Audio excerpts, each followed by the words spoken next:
Hey friends, welcome in. Today we're going to be exploring a really cool tarot deck that was made by herbalists and wild people of the deep medicine lands of New Mexico. This is called the Hedge Guild Otherworld Oracle, and it was created by Jesse Wolf and Kiva Rose, who live in a really incredible place way out in the lands of New Mexico. And I feel like the magic that they bring to this deck is so powerful and comes through this land that they live in, through their experiences and their life here on this very mystical, magical planet, and comes through in these cards and through the magic of the cards. I want to share with you what I've learned through working with this particular deck, how they've arranged the deck, and then I'm going to do some plant divination with you, and we'll take a look at some of the lessons that will come through the cards to you,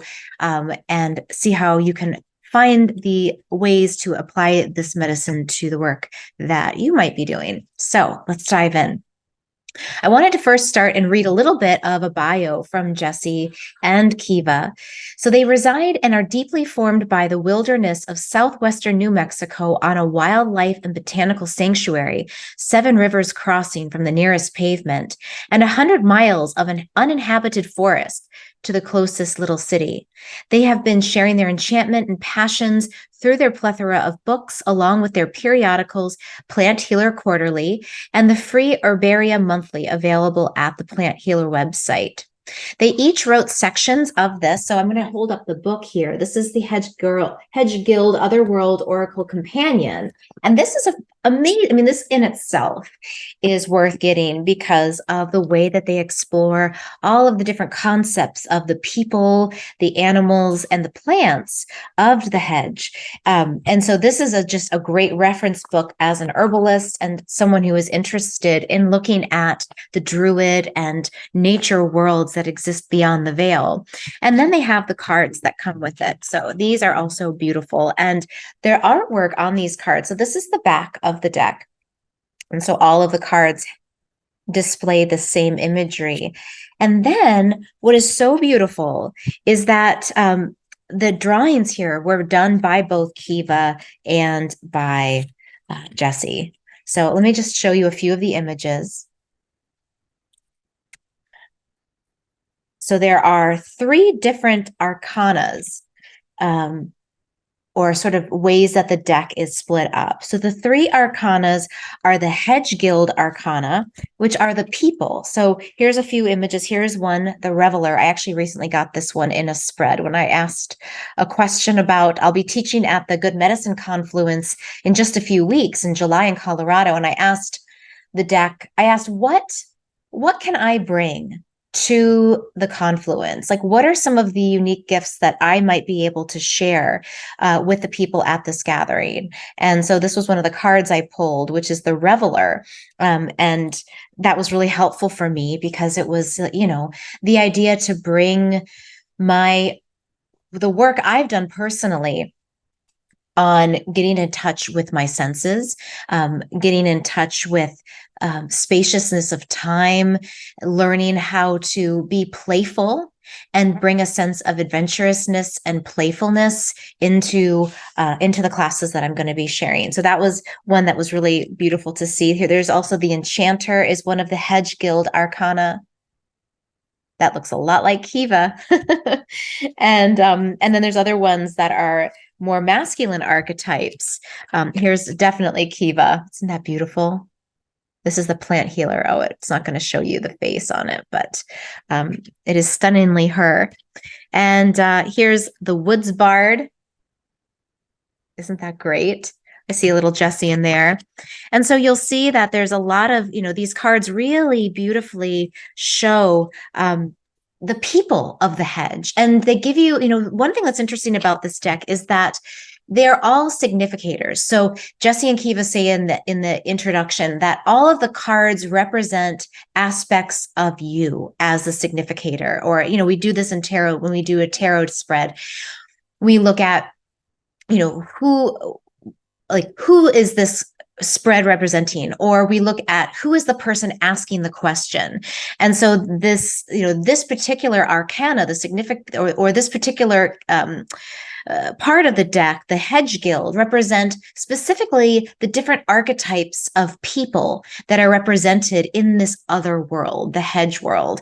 But certainly the plants and the fauna, they say, are also significators. So they can also point back to you as the querent, you as the person who's asking the question, or they can represent the people that you're asking about. So in that way, you can kind of see the person coming through all three of these different arcanas, all of these three different major representations in the deck. So we've got the Hedge Guild Arcana. The next one is the Hedge Fauna. So these are the animals and also reptiles. So we saw the snake is one card. We have the wild boar. Gosh, these are just beautiful. The hedge hare. This is one of my favorites. Look at that. Gorgeous.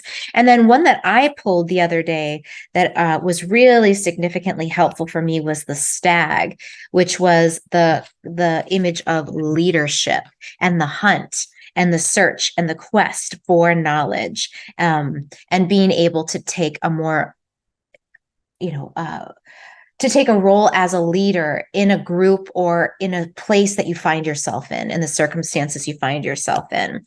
So that is the fauna. There's more. There's the hedge toad, and it goes on. I don't want to give them all away, but there's a lot of beautiful cards there. And then there's the flora arcana, which are the plants. So here's one of my favorites, the stinging nettle card.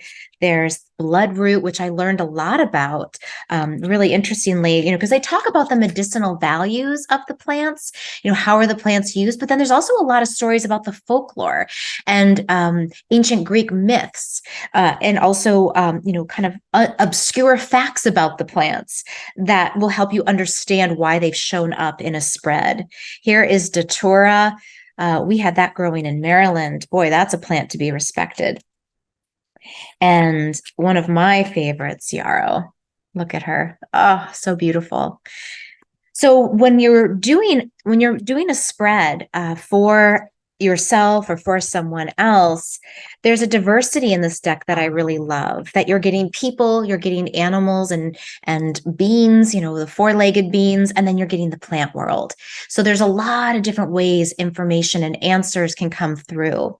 Now, let me read you a little bit from the book, because the magic of this deck, I think, is best captured in some of the words that Jesse and Kiva wrote about this particular arrangement and how they came to it. So let me just read you this piece. This piece really spoke to me. And this is from the beginning chapter called The Induction. Your Hedge Oracle deck is a pocket-sized imaginarium, a cabinet of curiosities, serving as inspiration and explanation, as medicine, tool, vehicle, augur, and diviner. The word oracle comes through Old French from the Latin oraculum, meaning to speak, and its cards strive to speak to us through the mouths of ancient but evolved archetypes like the seeker, the seer, the hedge witch, the misfit, the wilding, the trickster, the hedge hare, the honeybee, the bramble, the rowan, the magic mushroom. So I love that. Now, pocket-sized imaginarium. And so the idea is that this deck is something that can come with you. It can go with you on your travels, your adventures from one floor of your house to the next. It can come indoors and outdoors. And it's a vehicle through which exploration and explanation can come together. And for me as a tarot reader and a diviner, the way that I see the real benefit of these cards and the way that I use them is when I'm sitting with something. It can be a question or it can be a circumstance that there's more information I know that's out there that's not accessible to me yet. And so when I know I'm on the edge of something, or when I'm even feeling lost and I need more clarity about something, I'll reach for a deck or I'll reach for the I Ching. I'll look for a tool, or even sometimes out my window, looking at nature can sometimes, there's divination in nature. There'll be symbols and signs that come to you that have messages for you. But what the deck does is it gives you very specific archetypes and images and a lot of information so that you can extrapolate for yourself a message and an answer, or maybe not even a definite answer, but a breadcrumb. So what I find when I use tarot cards, especially this deck, is that it just gives me new images that I can start to dissect and look at and explore that will start to reveal things I already knew about the circumstance or about the question. And I'm like, oh gosh, that's a different way of looking at it, but it makes sense. And then I can start to pull together a larger framework and story for answering that question. Or sometimes specifically the plants come out. I'll do a spread and yarrow will come out. And I'll think about what I know as an herbalist about yarrow and why would yarrow be coming through today in this particular moment for this particular question. And sometimes it'll be as literal as I need to take yarrow as a tea. It might be literally you need this medicine. But it can also just be what are the archetypes and symbols that yarrow contains that can give me clarity and insight into whatever it is I'm trying to figure out, right? So that's so helpful. It's so helpful to have these tools so that we can explore very different perspectives into looking at one particular question or cause or circumstance. So I love that. Now, let me read to you something else that I found really beautiful from this book. This is about the hedge. So why is it called the hedge? Why is it called the Hedge Guild's Otherworld Oracle? So he says, your hedge is a community of otherness, an association of kindred seekers and artisans, creating enchanted new ways of living, expressing, and manifesting. A clan of seekers in pursuit of shared goals, like the remaking of our culture and the world, the healing of hearts and minds, bodies and spirits. You have entered a fellowship of magical beings who may or may not realize just how magical and empowered you all truly are. So this is an invitation to join a world of other beings. It's not just the cards.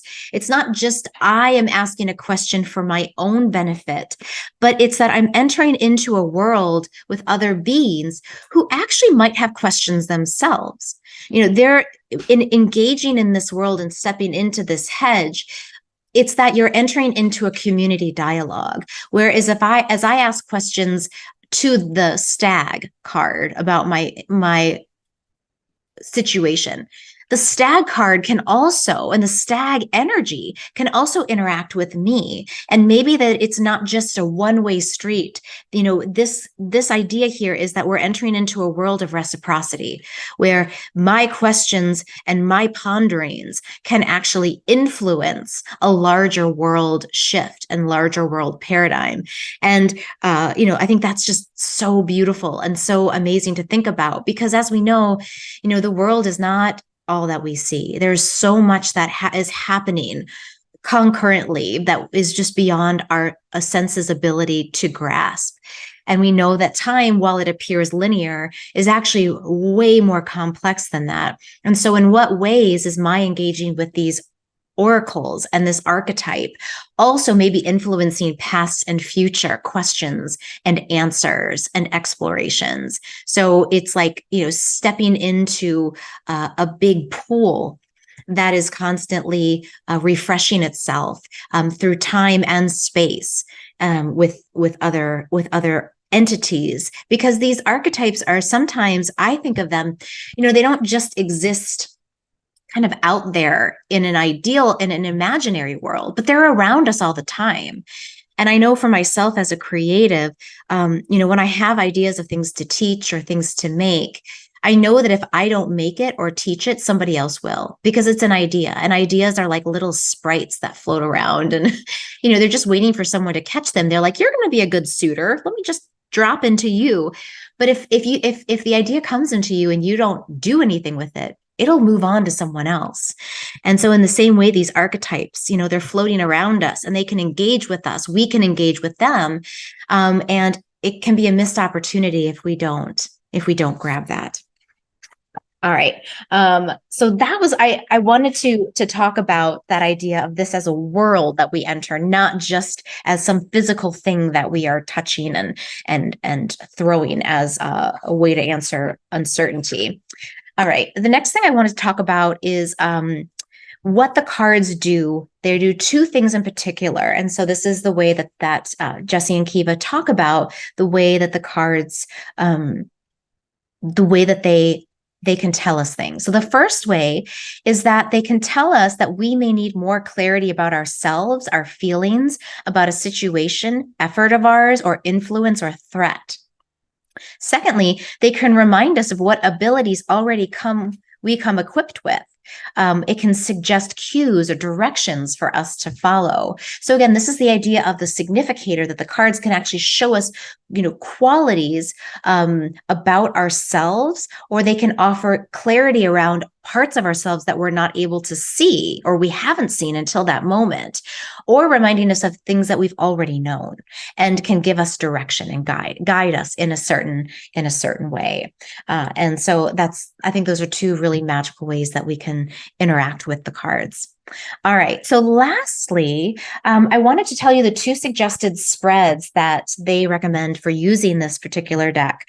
And the first one is a 1-card draw. And I do this a lot. So, if, for example, sometimes I'll just wake up in the morning and I'll just say, Spirit, what is one thing I should really have my eye out for today? Or Spirit, what is some help? What is some guidance? Or, what is something that would be helpful as I move through the day? And I'll just draw 1 card. Or sometimes, if there's something that I'm preparing for, I'll say, what's something I'm missing? Can you show me something I'm missing? And then I'll draw 1 card.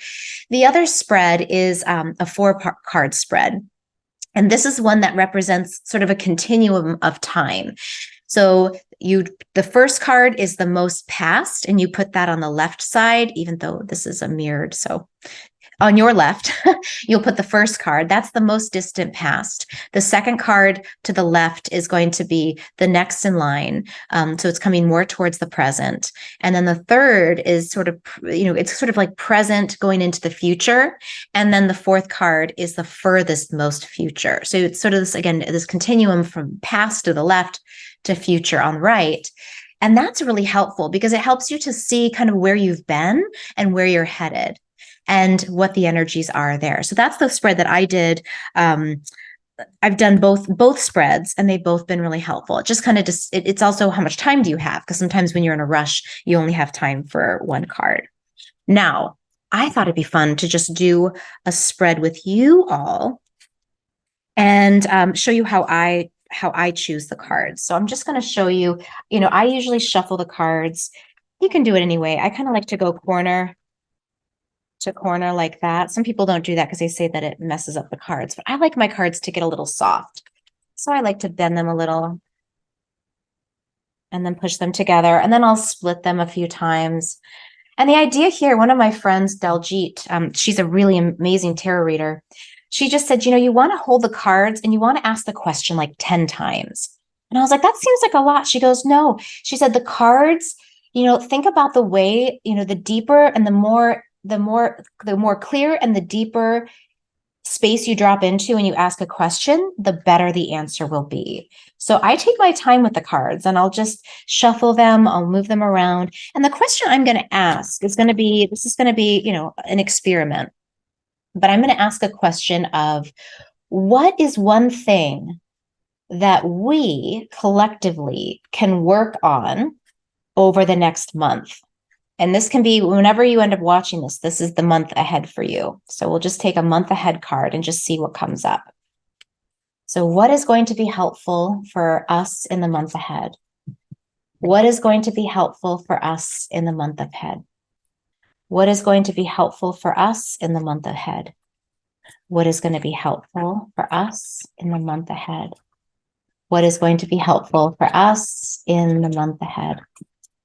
And that feels good to me. Now I feel like, okay, it's a very clear question. The cards feel solid in my hands. And then I fan them open and I look for the one that kind of hops out. And now you guys might be, you might see one that's already hopped out, but I don't see one quite yet. They're still organizing. Oh, this one really hops out to me. This one here. Did some of you see that too? Okay. The Hedgewise, number 8.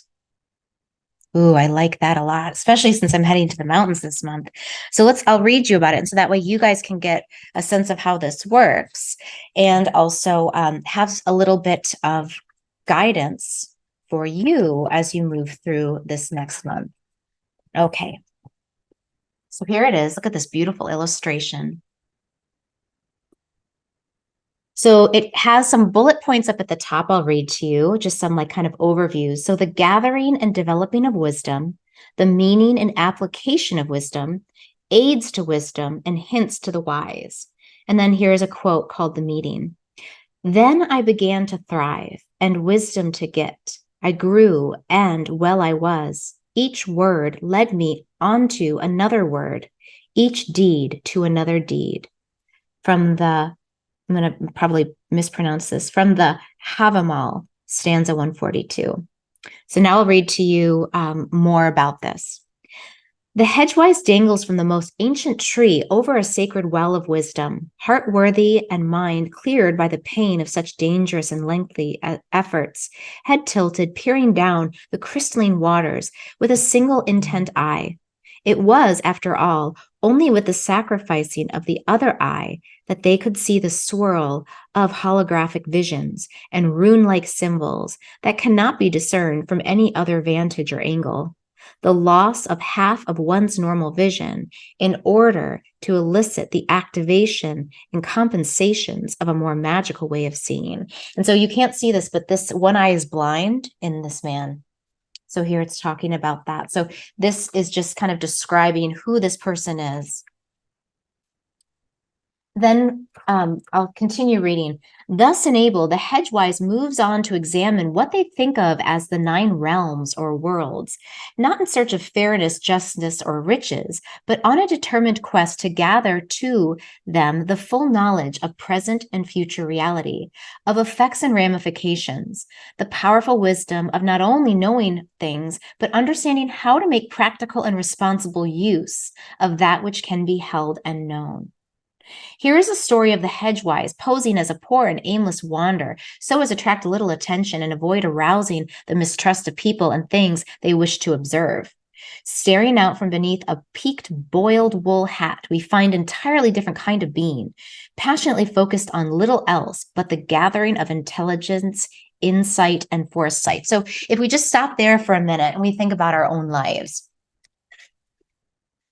So where is it that how is it that we begin to shift our way of seeing to become smaller and a little bit less obvious so that we can start to do deeper study of the world around us? If we want to observe something, it's best to not be observed at the same time. And we know in science that, observing something can change the thing being observed. So in order to have the least effect on the thing being observed, we have to make ourselves kind of invisible.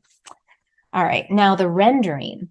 Looking like a cross between a wizened wizard and a slightly crazed mountain man, my image of the hedgewise is rather obviously inspired by the poet god of Old Norse cosmology. His countenance emanates strength and power, even as his contemporaries described him as effeminate for his attraction to poetry and fine ways of speaking, his gentle touch and unexpectedly fierce temper, in addition to his insistence on engaging in soothsaying and necromancy of the satyr, traditionally a woman's role. You can easily imagine a female of the same character on the same mission, minus only the beard. So again, this is a little bit more about this particular card. And so for ourselves, like this balance, this effeminate energy that makes us maybe more able to see things if we can embody the masculine and the feminine. Now, here we get to the lessons of the draw. This tells us about why you might have drawn this card, why we drew this card. What is it? What are the lessons that are at hand? And again, I'm not reading every single thing here. I'm just extrapolating. So you can buy this book and card deck and read the full description. So here's the quote. It is the province of knowledge to speak, and it is the privilege of wisdom to listen. Oliver Wendell Holmes, The Poet at the Breakfast Table, 1872. With the hedgewise card in your hand, you are encouraged to increase and intensify your listening and learning, your search for integration of and application of wisdom. This wisdom of which we speak is not about data and info, but rather involves accumulated experience, knowledge, insight, enlightenment, critical thinking skills, effective discernment, and judgment. The well beckons. If you get far enough out on a limb to see past the mirroring reflections, light refractions, and the illusions that such brings. For effective holistic wisdom, what price would you be willing to pay? What commitments and oaths would you be happy to pledge and keep? What would you be willing to give, to sacrifice, to let go of? Would you trade some portion of mundane vision for special sight, for previously inexplicable alternative visions of a world uninhabited by assumption, dogma, and commonplace? To become wise, whether in your current situation or throughout your life, requires that you not only see what you hoped to, but also that which seems to contradict your presumptions and preferences. Consider quietly or even surreptitiously insinuating yourself into positions where you can not only observe, but experience, participate, and then test by attempting to apply your new discoveries, understandings, and skills. So to me, one of those things says is like, it's time to not only observe and take in information, but to test it, to put it to use. So I'm just thinking about, myself and maybe my situation. Maybe you can think about your own situation. And what have you been maybe starting to observe or find interest in? Like, are there any new topics or new crafts or new plants that have been piquing your interest? And maybe it's time to engage in a deeper study of one of those things, or all of those things if you have the time.